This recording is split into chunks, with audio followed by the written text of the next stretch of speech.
Are freedom and convenience contradictions? And if they are, which one should we choose? Ciao everyone, this is Nate on the Stone. Welcome back to my channel. Those are the questions we're going to be discussing today. And don't forget that if you like videos about cultural, political, and religious commentary with a different point of view thrown in, then subscribe to my channel and ring the bell for notifications. Last month over at the Daily Wire, Paul Bois wrote a piece about a company, 3 Market Square, whose employees were offered a choice last year to have themselves microchipped. The chips, which were about the size of a large grain of rice, were implanted in the hand between the index finger and the thumb. And when the offer was first made, about 50 of the 80 employees took the plunge and said yes. Because to be honest, the chips do make work a lot more convenient. The chips allow the employees to unlock doors, unlock computers, and even buy snacks from the vending machine with just a wave of their hand. While this might still seem strange to people over on this side of the Atlantic, there are some other people who are taking this new technological innovation in stride. The Swedes, for instance, are on the forefront of this new fad, with the chips over there replacing car keys, credit cards, gym membership cards, and even allowing people to buy train tickets.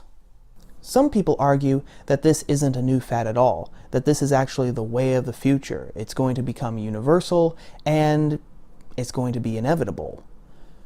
But that hasn't stopped some people from raising some yellow flags over it. Dr. Alessandro Acquista, professor of Information Technology and Public Policy at Carnegie Mellon University's Heinz College, has raised 2 broad questions over chipping.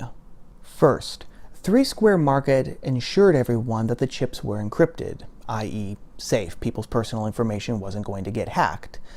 But Dr. Acquista says that 3 Square Market never really went into detail over what that meant, because encrypted is a vague term. Second, the technology could conceivably be used in the future in intrusive ways, such as recording how many times an employee uses the restroom during a shift, or how long the employee takes for lunch, all without his knowledge.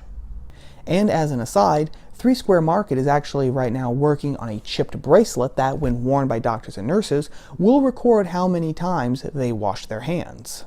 The nature of this new technology, the fact that it could become universal, and the fact that it could be used in this intrusive way raises the question, are we sacrificing freedom for convenience?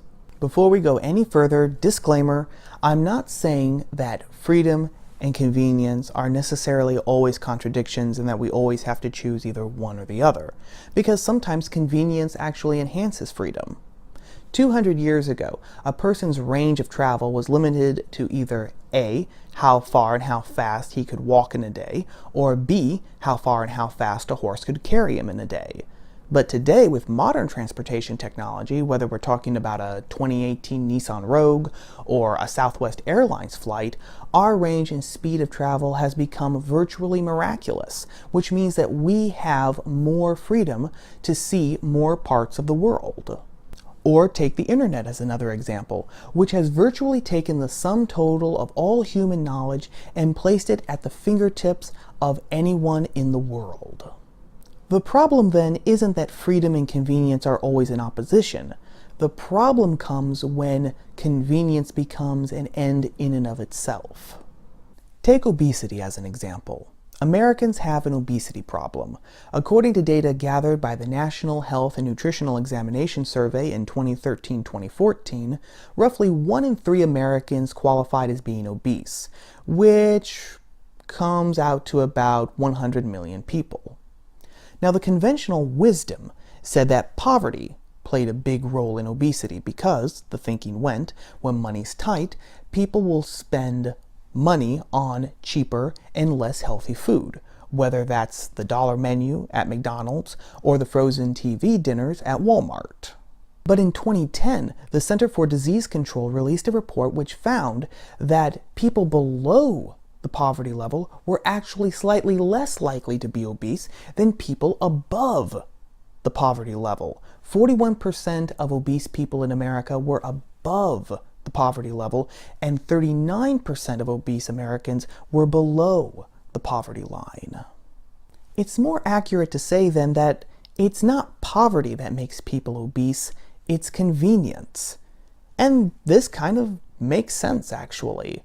After a long, stressful day at work and then carting the 2.3 kids to and from soccer and ballet, it's a lot easier just to go through the drive-thru at McDonald's than to go home and prepare a meal in the kitchen. Convenience is also seductive because we equate it with safety. Convenience makes us comfortable because we don't have to expend as much time or energy in pursuing a certain goal. And comfort makes us feel safe, because if we have comfort in our lives, it usually means that we have some degree of safety. This makes sense on an evolutionary level. When you're fighting for your existence and you are, in some sense, in constant danger, then you can't afford to get comfortable. Aside, this is actually why in ancient Egypt, rich people had themselves portrayed as fat. Fat meant that you didn't have to do manual work, which meant that you had wealth, which meant that you had security and safety. And it's the same thing today. Reading people like Chad House on his website, Average to Alpha, link down in the description below, and the same theme comes up. Most people today are not extraordinary, or to put it more accurately and more diplomatically, most people don't reach their full potential because they're too comfortable. Yeah, their jobs might not be the best in the world, but it pays the bills and it gives them a little something extra to spend at the end of the month. They may have dreams of going off in another direction or starting their own business, but the idea of quitting their secure job and that line of income and then devoting 16 hours a day, 7 days a week to their project, it's enough to temper anybody's enthusiasm. The discomfort and the unknown element is what holds them back. Freedom in this sense is the exact opposite, because freedom is not convenient. When we accept the fact of our freedom, when we really truly accept the fact that we are free persons, what we have to do is also accept responsibility for our actions. And this means, first, that freedom requires work.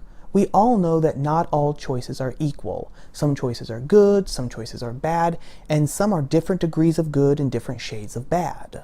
This means that we have to work not only to find out what the best choice is in a given situation, but then to follow through on that choice regardless of how long or how hard it is. And this leads to another aspect of freedom. It's not safe. If we really accept our freedom, we also accept the responsibility for our own choices and our own decisions.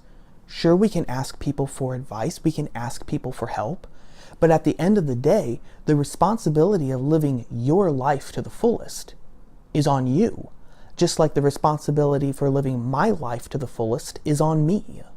And that means that every choice that we make is a roll of the dice. It's a chance. Take Arnold Schwarzenegger as an example. Here is a guy born in Austria who had a dream to become a bodybuilder so that he could immigrate to America. Nothing about this choice, nothing about this dream or this decision was guaranteed or safe. And it took an insane amount of work and discipline for him actually to achieve that. Seriously, watch some of his interviews that are here on YouTube. After you've finished watching my video, of course. Whether you like him or not, it's hard not to be inspired by his story or to respect him for everything that he's accomplished. But at the end of the day, his story boils down to this. He recognized the fact of his freedom, and he recognized that freedom isn't safe or convenient, and he accepted that, and he rolled the dice, and he took a chance. But what say you? Are we putting too much emphasis on convenience and sacrificing our freedom for it? Or, as technology advances, will conveniences like chipping just become the norm and freedom will evolve with the times? And if it ever came down to a choice between convenience and freedom, which one should we choose? As always, leave me your thoughts down in the comments below. Well, that's all for right now, gang. If you liked this video, whether you agree with me or not, subscribe to my channel and ring that bell for notifications. I post new videos like this every Tuesday, and you won't want to miss them. Thanks everyone again for watching, and I will see you all again here next week on Top of the Stone. Ciao.